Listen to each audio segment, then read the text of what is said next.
Baruchot habaot, ladies, and thank you so much for tuning in online, whether you're logging on to Torah Anytime or to ohelsorah.com.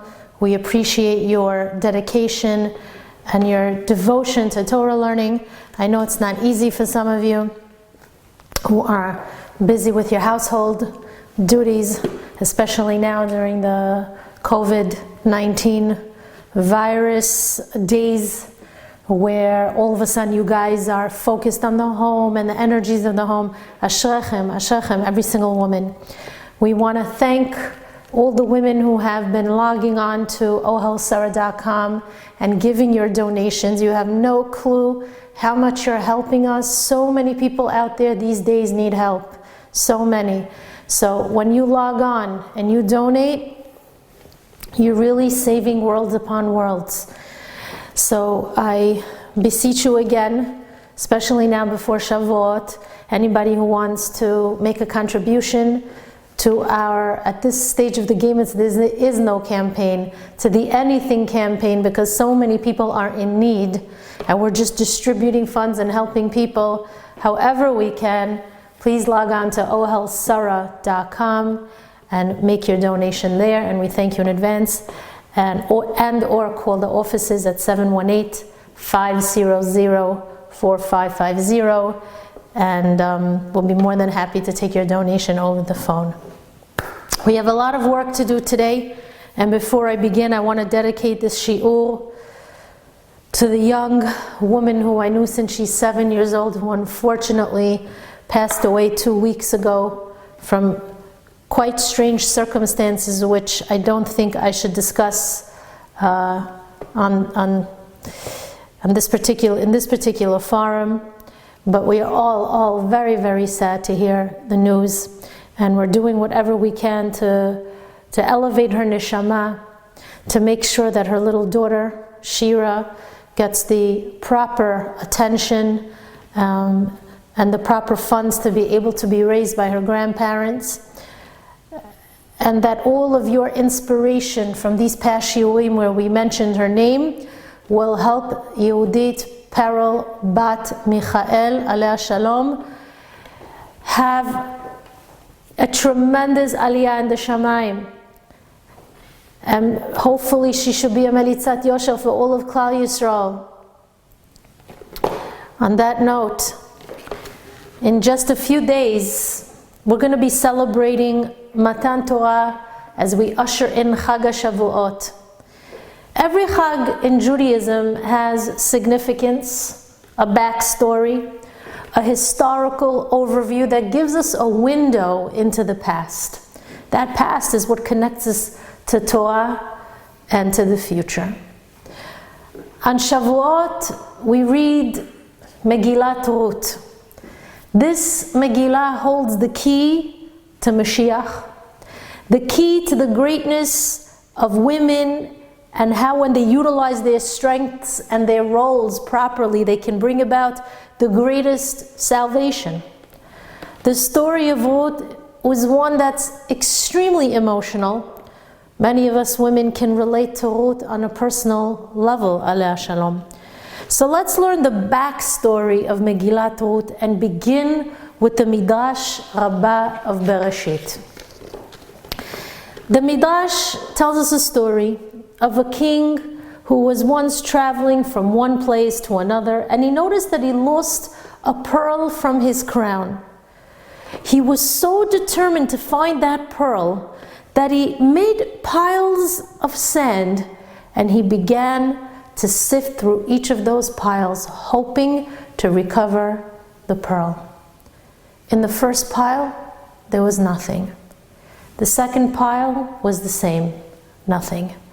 Finally, in the third pile, he discovered his pearl.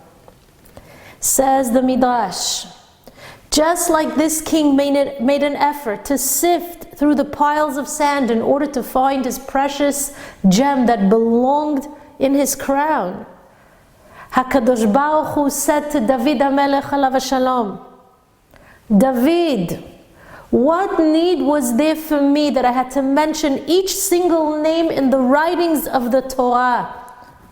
Why did I have to cite all the following names? Peretz, Chetzron, Ram, Aminadav, Nachshon, Salmon, Boaz, Oved, Yishai, David. Why did I have to mention all those people before mentioning you? Because it was all for you, David. I sifted through the sand of history and I found my servant David. That's what it states in Sefer Tehillim. Matzati David Avdi. I found David, my servant. B'shemen Kodshi Meshachtiv.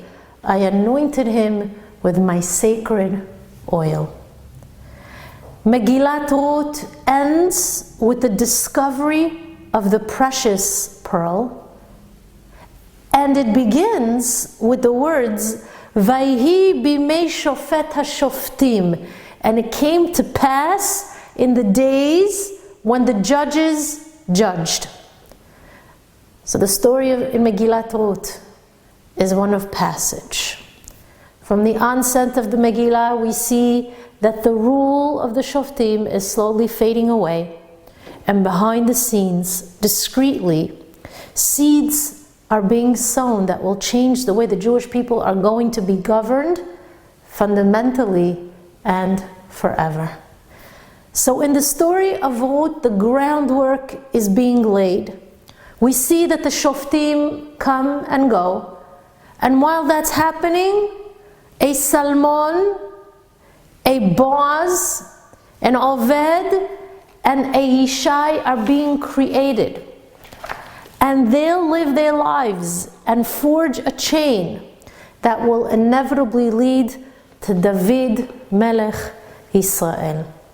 From the first pasuk of Megillat Ruth, which reads, Vayhi bimei shofet hashoftim, to the last pasuk in the Megillah that reads, V'yishai holid et David, from the first pasuk to the last pasuk, we realize that Megillat Ruth is the story of that transition from judges to a king.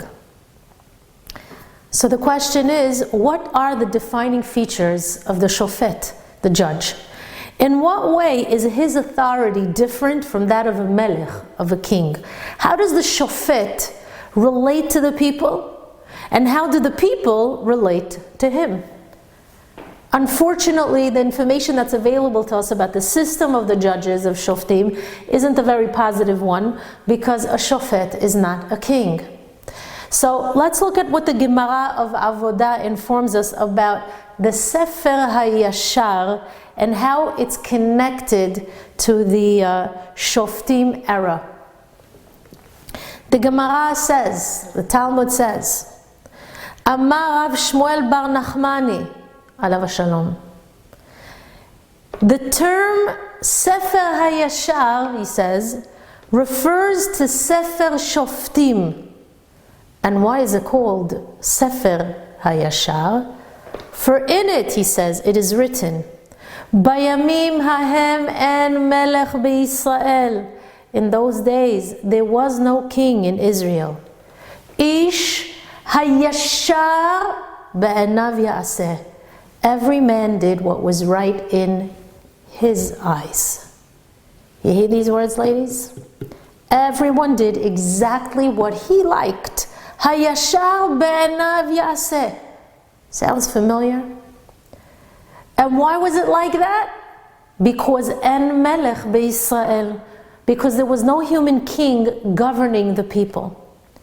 Ladies, a shofet is not a king. Kings can control the people in ways that a shofet cannot. There was something in the nature of the shofet's position that made him unable to persuade the people to follow his lead as effectively as the kings were able to do. That's why the Midrash Rabbah of Ruth states, Woe to the generation whose leaders are vulnerable to criticism. Sheshoftav tzrichim lehishafet, that their judges need to be judged. Just as it says in Sefer Shoftim, Vegam al shoftehem lo shame'u, nor did the people listen to their judges. Everyone was pretty much doing whatever they wanted to do. There was no rulership there. Even the judges were not able to influence the people. The people didn't listen to what the judges had to say. So how did this happen? How was there a situation created where judges didn't have an effect on the people? Because this is something we see in our generation as well. So one answer could be that one of the most significant differences between a king and a shofet is something that concerns the inheritance. What does that mean? You see, the way the system of the monarchy worked was that it was vested in the family. That means that a son, whether he was worthy or not, followed his father to the throne. That's something that even the Gentile world follows as a general rule as well. But in contrast to that system, each shofet, each judge was chosen on his own merits and only when it was needed. We don't see in any single case that a son succeeded his father as a judge. So what does that say about the two systems? Which of them would be more suitable for a nation whose God and no one else is its king? Well, based on what we just said, it seems like the system of Shoftim more closely reflects God's direct involvement in the matters of Am Yisrael. How do we see this? Because in contrast to a system of Malchut, once a dynasty was in place, it took a life of its own. For example, Shlomo HaMelech, alav hashalom, King Solomon, couldn't prevent Rechavam, his evil son, from bringing tragedy to the kingdom. Chizkiah HaMelech, alav hashalom, stood by helpless as he watched his wicked son, Menashe, destroy most of what he so painfully built up all the years. But that wasn't the case when it came to the Shoftim, because lineage didn't matter at all with that system. No man rose to power except through his own righteousness. A Shofet was chosen because he, more than anybody else in that generation, was worthy and capable of being the leader.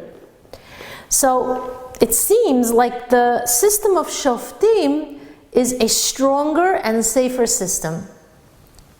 But in that very strength of the system of Shoftim, there is also a weakness. What weakness?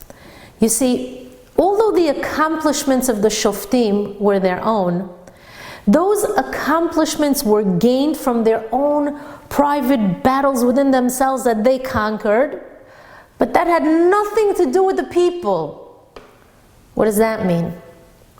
That means that very often the Shoftim saved the people from their oppressors, from bad times, and the people were very grateful for that. But that's where it ended. There was nothing more that connected the people to their leader, to that Shofet, to the judge. There was nothing that engaged their loyalty. So ultimately, the people remained untouched, disconnected, and in the long run, unguided. But that wasn't the case when we had a king. Chachamim tell us, En melech belo am, there is no king without a people. The very institution of the monarchy grows from within the people. It's they who crown him the king. It's they who proclaim themselves his loyal subjects. Even David HaMelech, HaKadosh Baruch Hu's anointed one, needed the people's approval before he could truly take on the responsibilities of a king. That's what it says in Sefer Shemuel Bet. What does it say? I'll read you the words. Vayavo kol ziknei Yisrael el HaMelech Chevrona. All the leaders of Israel came to the king to Chevron. Vayichot lahem HaMelech David brit bechevron lifnei Hashem. And David made a covenant with them before God in Hebron. And only after that, the pasuk says, "Vayimshechu et David lemelech al Yisrael." And then they anointed David king over Israel. And in return, what did Am Yisrael receive? In return, David gave them his all.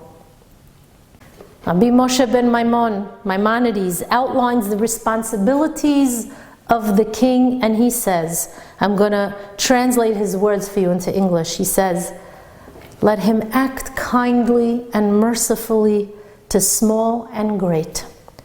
Let their wishes and well-being energize all his activities. Let him be considerate of the feelings of even the least significant among them. Let him be a servant to the people. Let him patiently bear their demands, carry their loads, attend to their grumblings and their frustrations as a nurse cares for her infant."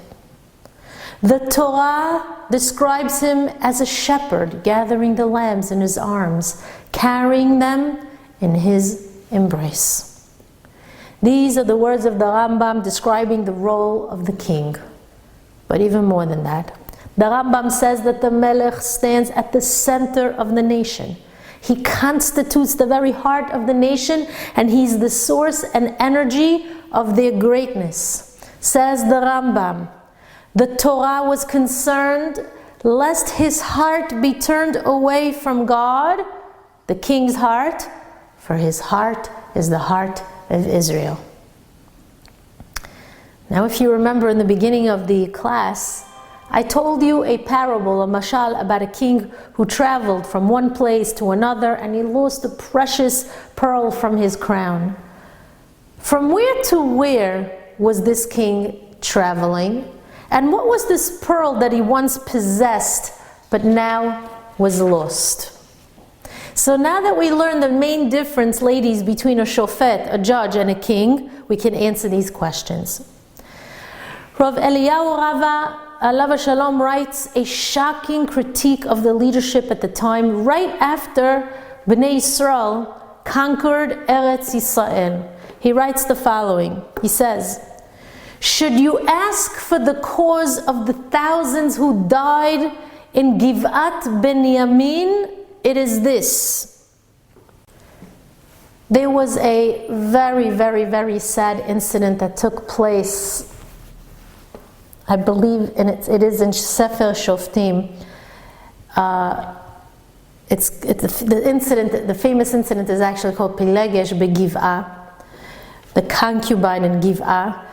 I really don't want to get into the details of what happened there, that tragic and horrific, terrible story that took place there. Whoever wants to read about it, you could read about it all on your own, but it was a horrific story that should not have taken place.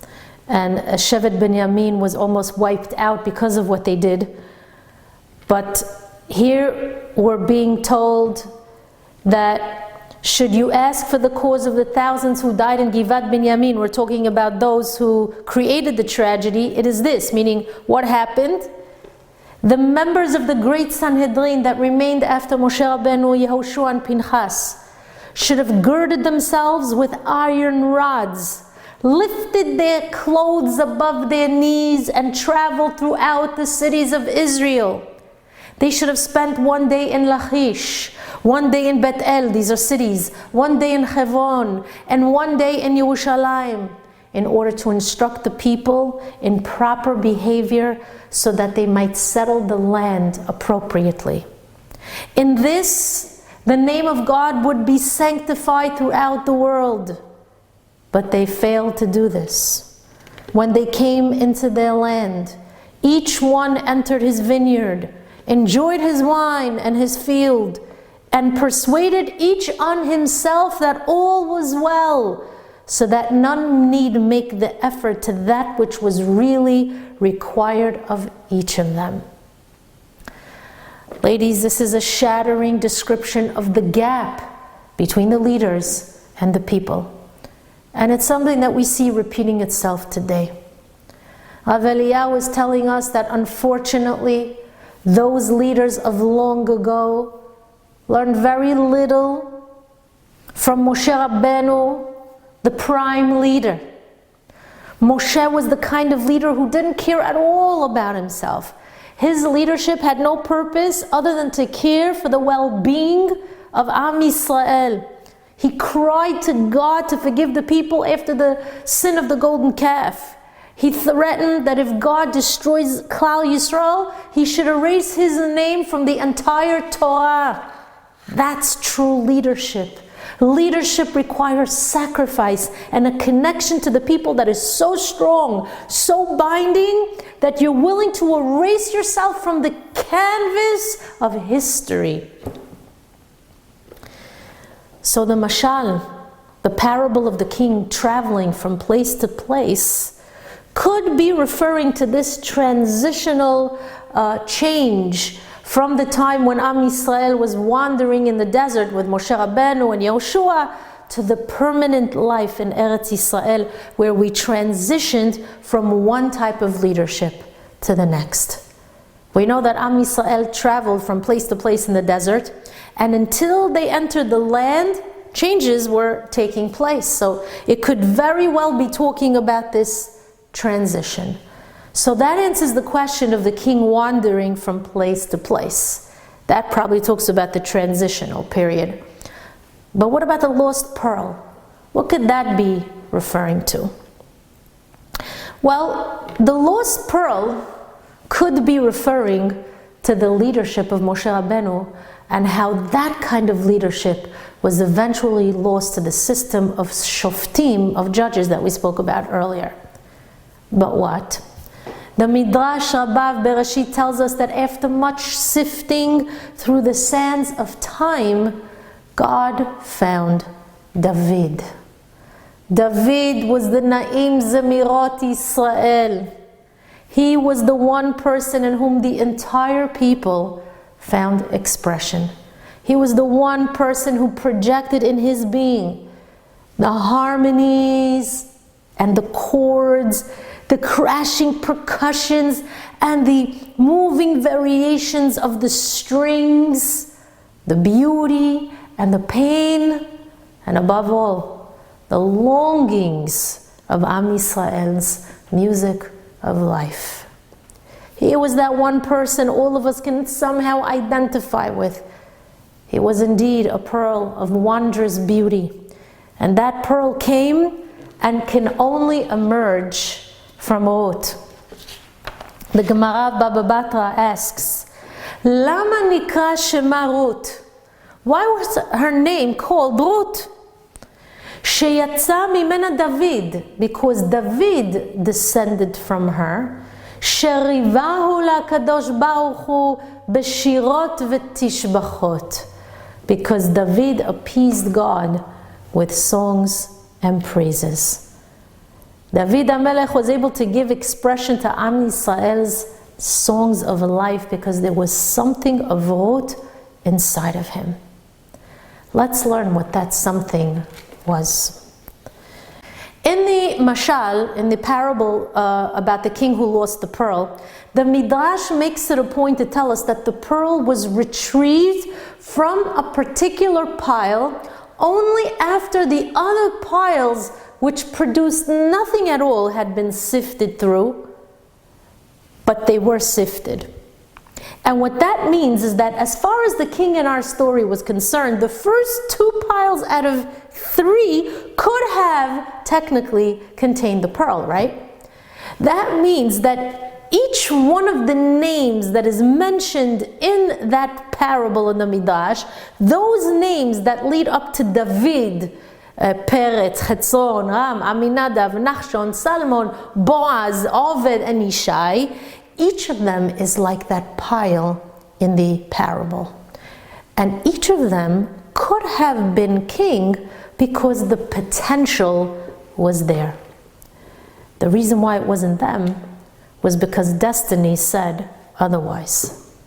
David, and none other than David, was the one to actualize this potential for Malchut. It was he that HaKadosh Baruch Hu searched for for so long. So technically, we could say the following. It's Ruth, and only Ruth, who is the Em HaMelech, the mother of majesty, the Em HaMalchut, and from all those names that were listed, from that entire group of piles, from that list of names, it was only David who reflected her essence. Sheriva le'akadosh baruch hu b'shirot v'tishbachot. And you have to remember that all those people leading up to Boaz in that list, they were not descendants of Ruth. You see, anyone who descended from Yehudah carried the potential for kingship within themselves. They were the piles of sand that the pearl could have been discovered in, because there's potential for the monarchy in the tribe of Yehudah. But in the end, it was only in David that all the necessary elements came to fruition.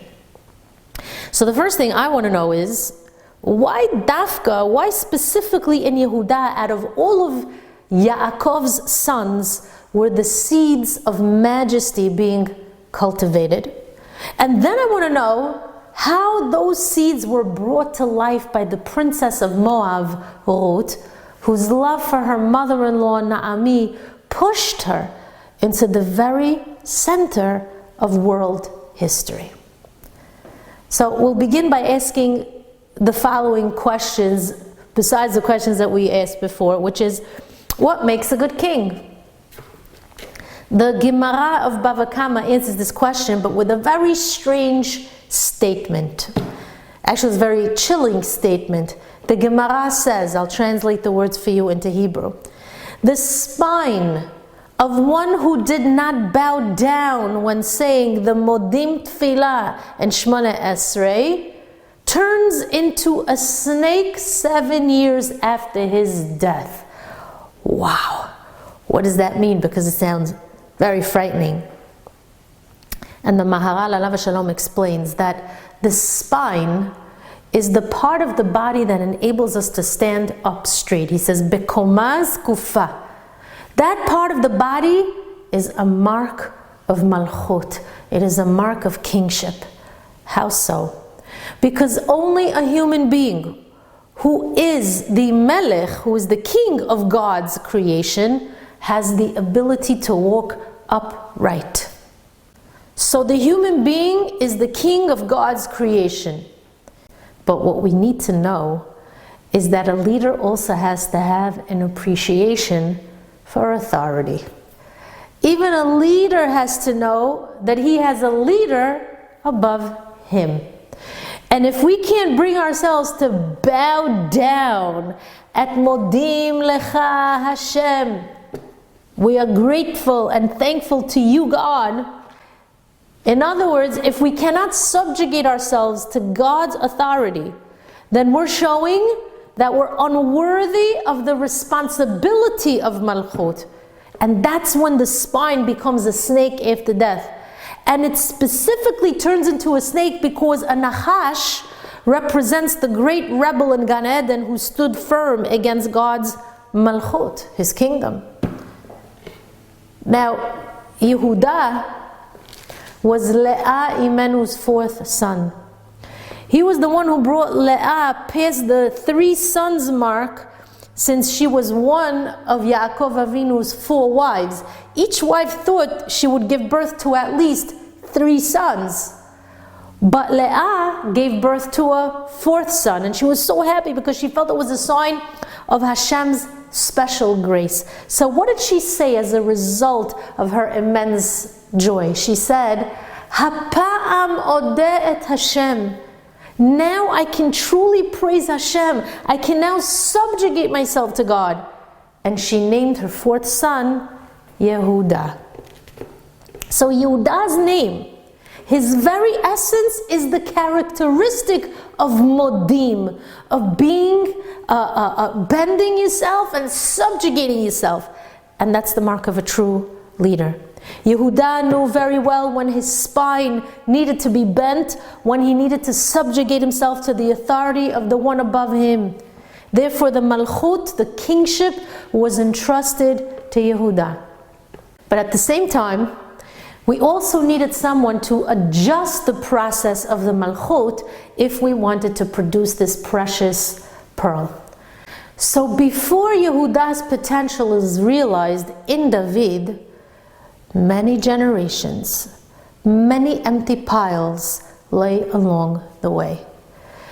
That catalyst, the ingredient that would be able to revise, so to speak, and speed up the process of Malchut without itself being consumed by it, was Ruth. Ruth and Boaz. Ruth and Boaz, and after 2 generations, David. That is the story of Megillat Ruth in a nutshell. Now, I want to explain this further to you. You see, in Yehuda, we know that there was a great midah, characteristic of being able to submit himself completely to Hashem and to God's will. We see that in his brave confession of guilt when he was confronted by his daughter-in-law Tamar. He was able to bow down before Hashem and realize his mistake.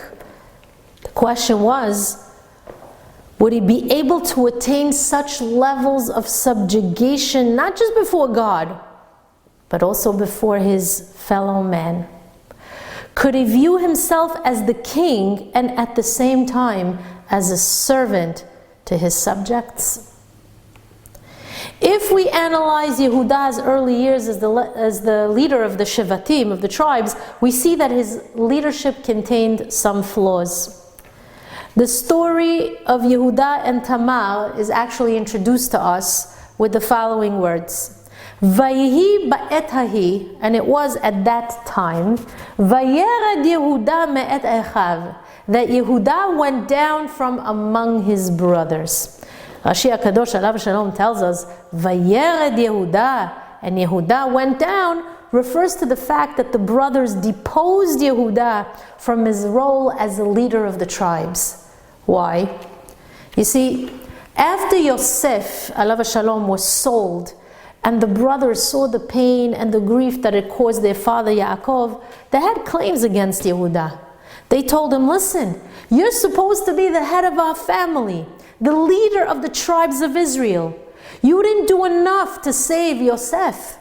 Had you told us not to sell him to the Ishmaelim, we wouldn't have sold him and we would have returned him safely to our father. Had you insisted that we spare our brother and bring him home, we would have listened to you. But since we followed your lead, we sold Yosef. And now look at the end result. We caused our father tremendous pain and anguish. Rashi HaKadosh says that that's the reason why the brothers deposed Yehuda as their leader.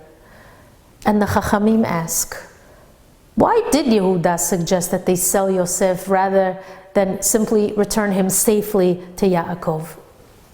And the Rabbanim explained that Yehuda felt that the brothers would not have been open to changing their minds about not harming Yosef unless there was some monetary benefit for them. That's why the brothers allowed themselves to be persuaded to sell him in the first place. They made money. But in the end, the brothers felt that Yehuda had failed them and that he underestimated them. They felt that he could have appealed to their better nature and that they would have ultimately listened to him. They felt that he didn't have enough faith in their ability to overcome this challenge and to rise to the occasion. Do you hear these words, ladies? We see from here that a king has to be able to raise his people up and see the best in them. A leader has to challenge the people to rise to their greatest potential. For a king to make peace with anything less than the very best for his people. For a king not to expect the best results and believe that his people are capable of achieving greatness, such a king is failing in his leadership. Therefore, Yehuda displayed that he was unworthy of the Malchut and he was demoted by the brothers. Why? Because it seemed as if his love for God was greater than the love for God's servants.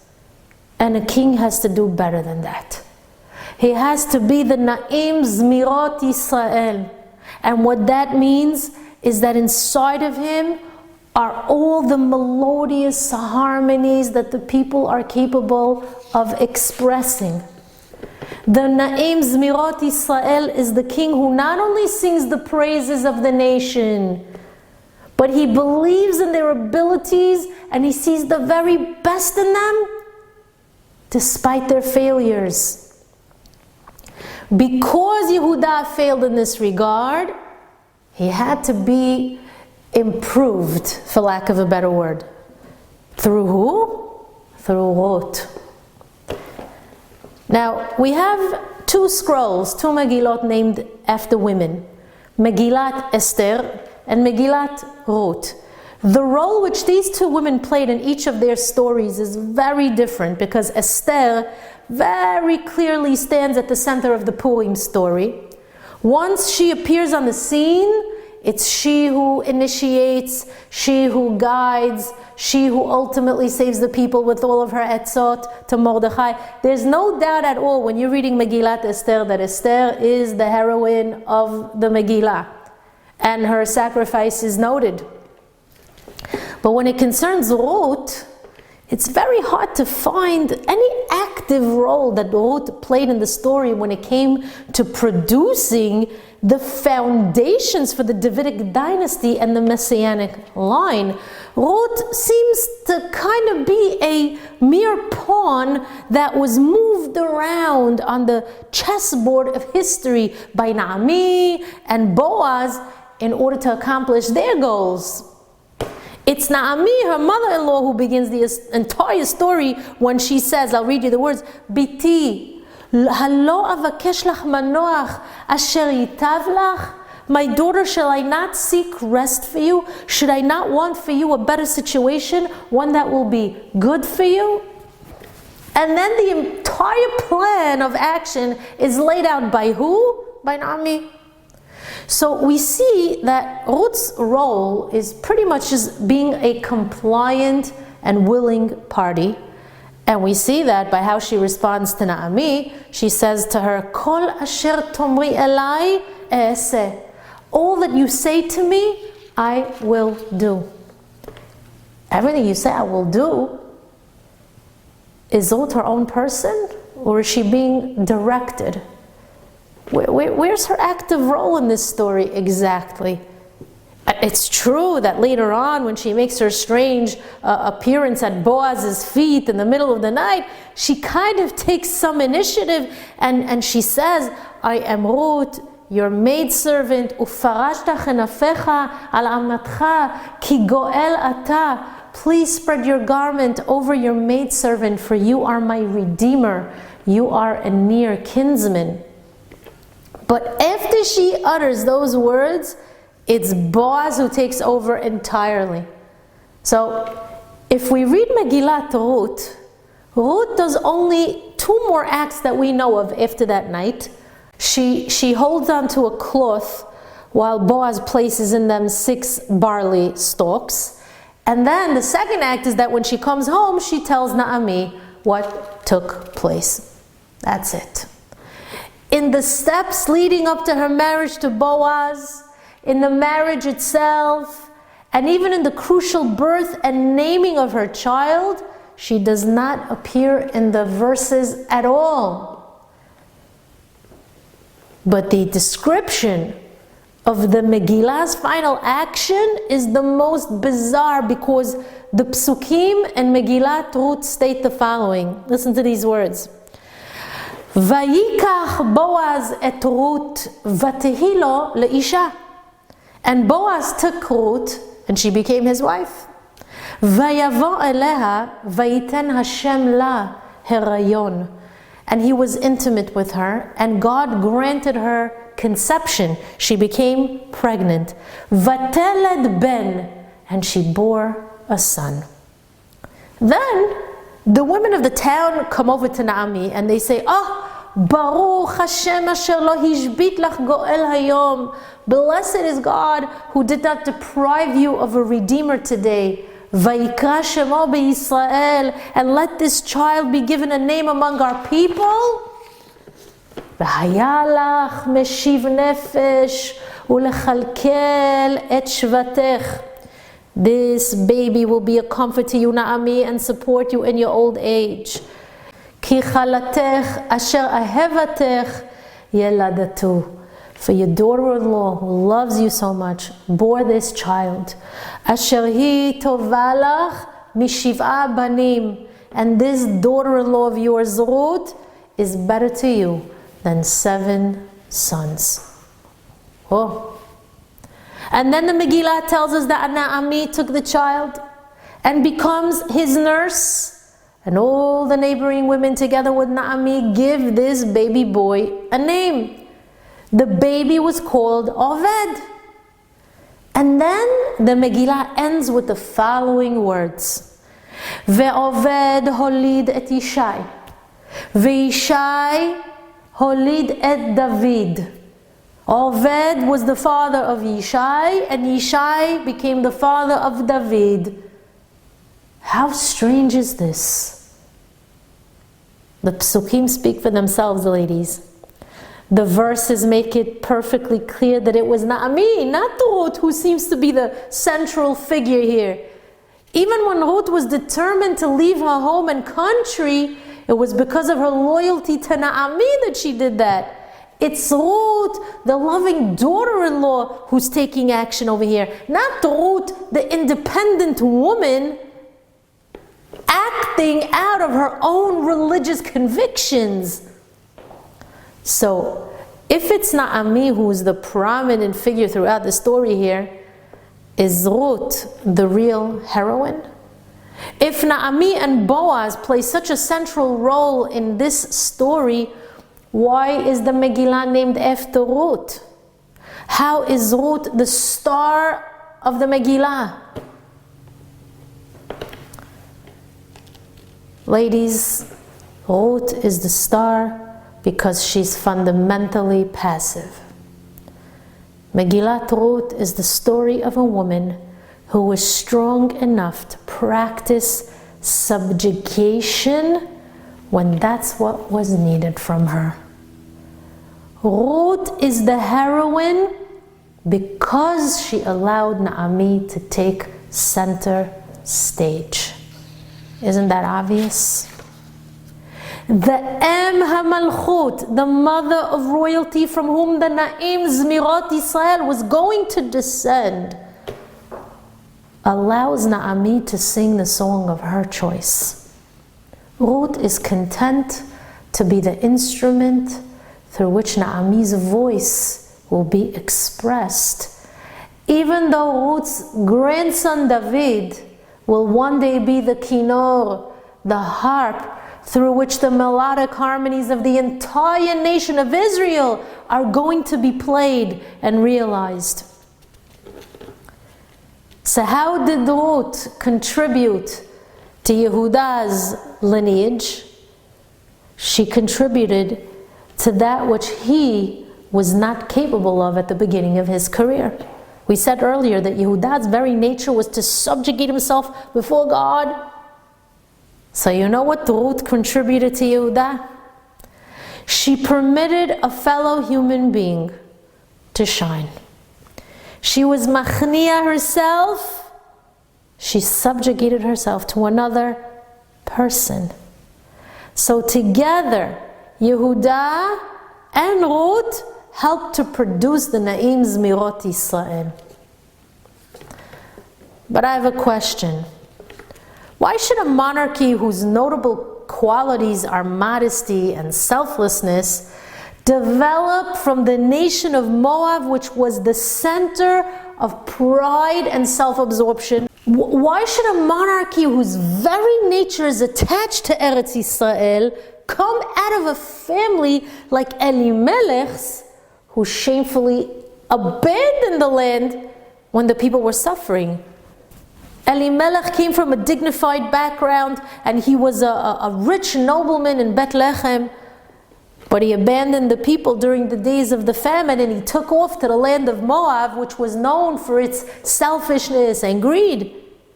So how could the monarchy come from such a family? Ladies, the answer lies in the strength and power of tshuva, repentance. The Gemara Berachot says, "B'makom sheba'alei teshuva omdim sham," the place in Shamayim, in the heavens, that is reserved for those who repent, for ba'alei tshuva. There, in that lofty place in the heavens where they stand, tzadikim gemurim enam omdim sham. That place is sealed off to even the most righteous people. Why? The Ramban, alav shalom, says that the reason is because virtue and righteousness come so much harder to the one who repents, to the Baal Tshuva. Before the Baal Tshuva embraced Hashem's Torah, in his former life, he was used to giving his evil inclination, his Yetzer Hara, free reign over his desires, his tavot. But now that he found Hashem and he's clinging to the Torah, he has to put limitations on himself that he never had to before. And that's so much harder. But there's another reason why the Baal Tshuva is at a much higher level. The Baal Tshuva had to struggle so much in order to get himself back on track. You see, when a person lives what he considers to be a free life, where he has no limitations and he does whatever he wants without regarding God's laws, such a person is creating a life of arrogance and conceit. It's like you have to be pretty arrogant to think that you have control over yourself and everything in the world. You have to be very conceited to assume you have no judge over you and that you could do whatever you want. So when such a person mends his ways and he embraces Torah, he now has to use his mind to erase every last trace of those negative traits that he once possessed. If he succeeds, then whatever he accomplishes is going to have a status of holiness, of kedusha, that's beyond anything that could be attained by a person who never failed or didn't have the same challenges that this Baal Tshuva faces every single day. So going back to the story of Ruth, we could assume that after all those years of being away from Eretz Yisrael, when Naomi finally returned to Bethlehem, the emotions must have been very overwhelming. Why? We're told that because she abandoned the land, she became abandoned. Because she didn't appreciate the sweetness of Eretz Yisrael, she tasted bitterness in her life. And that's one of the things that she realized when she came back. Now think about it. Ruth HaMoaviya's roots were originally where? In Sodom, not in Moab, in Sodom. Where was Sodom located? Sodom was located in Eretz Yisrael. So Ruth was following in her mother-in-law's footsteps and also coming home, back to her roots. Maybe that's one of the reasons why Hashem chose Moab as the stepping stone for Malchut, for the kingdom. How so? You see, Ruth's incredible loyalty, her willingness to give up a palace for a beggar's lot, those are traits of subjugation and selflessness on a grand scale, unequaled even among our own people. This is something Elimelech himself failed to do when he ran away to Moab in order to avoid the poverty of his brothers and sisters and what that would have demanded of him. So Ruth's entire mahut, her being, was selflessness and subjugation. And such a selflessness, such subjugation has the ability to nurture the potential from which David HaMelech sprouted from.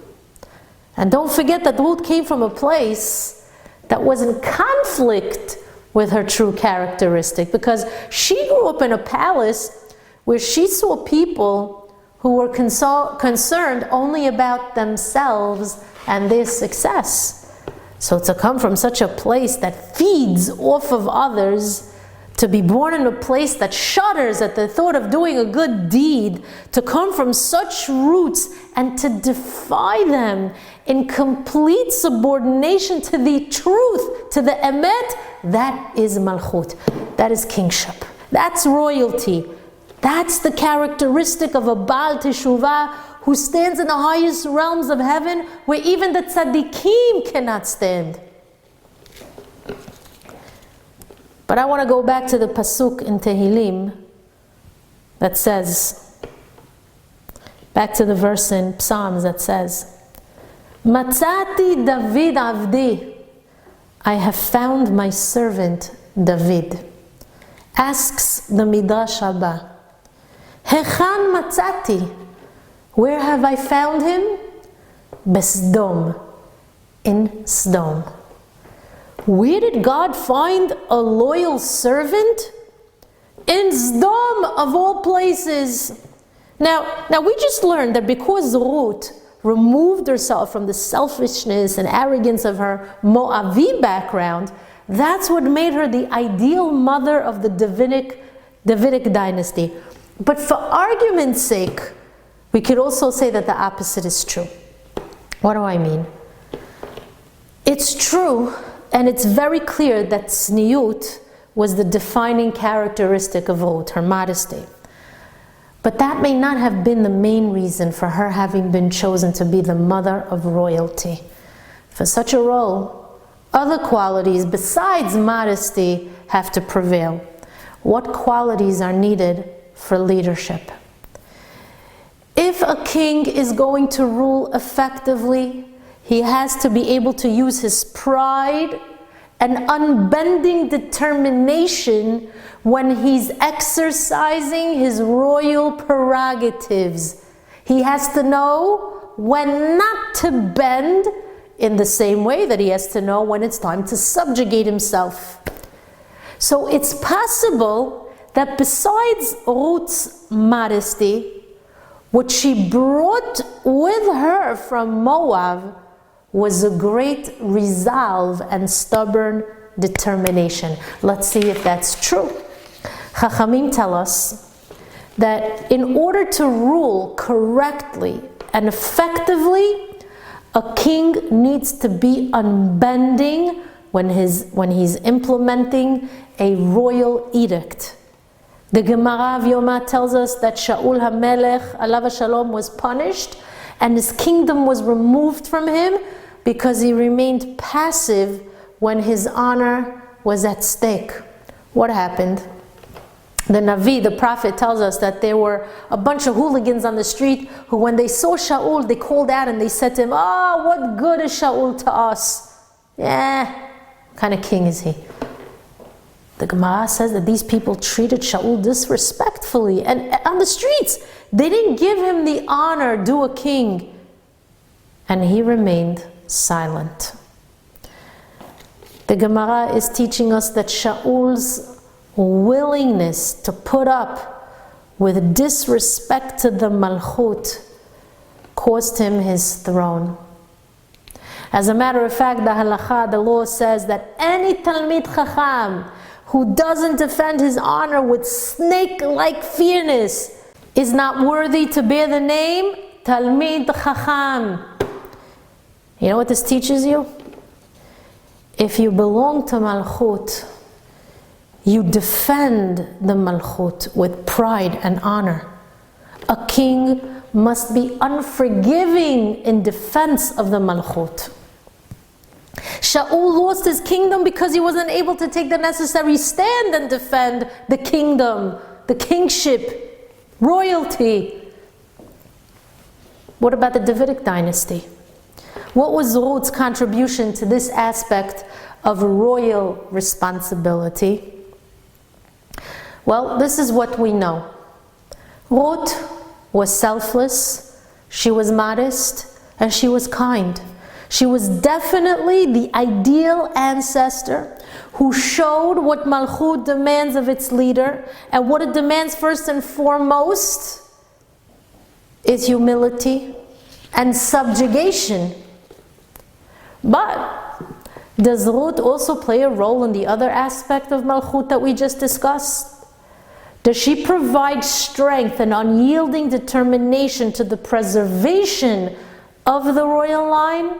Does she infuse that spine with the ability to bow down in the right manner and at the right time, but at other times stiffening that spine to be like iron so she could remain firm and unbending? Because that's also a characteristic of Malchut that's important to possess. Did Ruth have both qualities of the spine in her, to bend when necessary and to subjugate herself, and also to remain firm and unbending when needed? The answer is yes. How do we know? Well, let's look at her great-grandson Shlomo HaMelech, David HaMelech, son from Bathsheba. Shlomo had an older brother called Adoniyahu. Adoniyahu was very ambitious and he wanted the throne. Even though David made it very clear that Shlomo was going to inherit the throne, Adoniyahu couldn't make peace with the rejection. Now, David had a very young wife that he took in his old age named Avishag. Adoniyahu decided that if he marries his father's youngest wife, he'd have a valid claim to the throne. So he approached Bathsheba, Shlomo's mother, and he asked her to please intercede on his behalf with Shlomo for permission to make this match, to make this shidduch. Bathsheba had no clue what Adoniyahu's real motives were, so she approached Shlomo to ask him for this favor and to allow Adoniyahu to marry Avishag. It's then that the pasuk in Sefer Melachim Aleph tells us that Shlomo rose from his throne to meet her and prostrated himself before her. Then he sat upon his throne, and the pasuk says, "Vayasem kiseh le'em hamelech vateshev leyamino," and he placed another chair for the mother of the king, and she sat at his right hand. When Bathsheba made her request, Shlomo immediately understood Adoniyahu's true intentions. He realized that this marriage over here is going to pose a tremendous threat to his monarchy. So what did Shlomo do? He did not waste a minute. He immediately had Adoniyahu and his military lieutenant Yoav executed, and then he exiled the second lieutenant Evyatar from Yerushalayim. But I want to know, who is this Em HaMelech, the mother of the king that the pasuk is referring to? Who is this mother of Malchut that's mentioned in this verse? Now we assume it's Bathsheba, who just entered the room, right? But Rabbi Elazar, alav shalom, says no. And he teaches us the following. He says, Ruth was privileged to live long enough so that she could see the kingdom of Shlomo, the grandson of her grandson. Thus, he placed another throne for the mother of the king, the Em HaMelech, for the Ima of the Malchut. Interesting. What's the significance of Rabbi Elazar, his words here? How is the fact that Ruth, being the Em HaMalchut of the Davidic dynasty, how is that connected to the story of Shlomo and his brother Adoniyahu, who he executed because he wanted to overtake him? Chachamim are trying to explain Shlomo's actions because, in light of what we know about him, what he did was very out of character for him, because after all, he was Shlomo, the man of shalom, the man of peace. Is it possible that such a man of peace and diplomacy would suddenly conjure up such an iron-handed determination to preserve the royal line to the extent that he's willing to have his own half-brother killed? Chachamim explain that at that fateful moment, when everything hung in the balance, Ruth, the Em HaMalchut, sat at Shlomo's side. There would have been no point in mentioning her presence had it not been Ruth who made sure that Shlomo HaMelech doesn't become weak or apply what we call misplaced mercy. She knew that at that very moment what was required of her great-grandson was a snake-like fierceness to do what needed to be done and to preserve what needed to be preserved. In this circumstance, we see Ruth as the unbending defender of the royal line. And that's what Hashem saw in Ruth's character way back then. So where did Ruth draw this strength and determination from? From where? From the pride and arrogance of Moab? From her previous roots? Maybe she drew it from somewhere else. So in order to know from where, we have to travel back in time to the generation of Avraham Avinu, where we find his nephew Lot, who was a very vague figure who's hard to define. Our rabbis rebuke him for the decision that he made to move away from Avraham, the tzaddik of the generation, specifically to a place like Sodom, which was known as a place of low morals and corrupt behavior. So the Midrash of Bereshit Rabbah tells us that already from his youth, Lot was a rebel who was blinded by money, and that's what caused him to make disastrous decisions in his life. At the same time, we're taught that he was the type of man that when necessary, he found the dignity to be able to stand up from the principles that he learned in his uncle Abraham's house. Interestingly, Rashi HaKadosh Alav Shalom tells us that on that same day that he was appointed to be judge over the city of Sodom, a status that would put him in a very powerful position, that same day was when the two angels came knocking on his door. Now, inviting guests into your home was considered a crime in the city of Sodom. People were executed for merely loaning their neighbors a little bit of salt. But Lot learned the importance of hospitality, of achnasat orchim, from his uncle Avraham.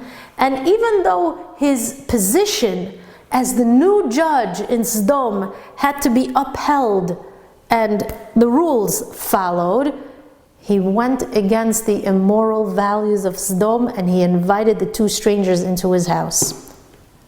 When the residents of Sodom heard about it, they immediately surrounded his house, demanding that he turn over the guests. And what they wanted to do with him is not for this class.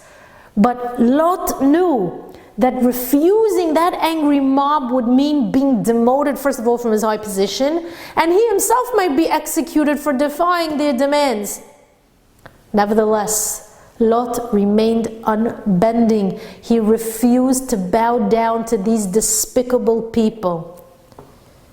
Imagine the hatred against Lot that was building up from that angry mob. Imagine the sinister plans that they had in mind for him. And yet Lot didn't allow himself to be intimidated by these people. He remained firm under very cruel pressures. This is what Malchut demands. This one time where Lot stood firm and he didn't yield to the pressures of evil, this one moment left behind an impression that remained in Moab, his son. And that moment survived in a hidden way, but it survived for generations.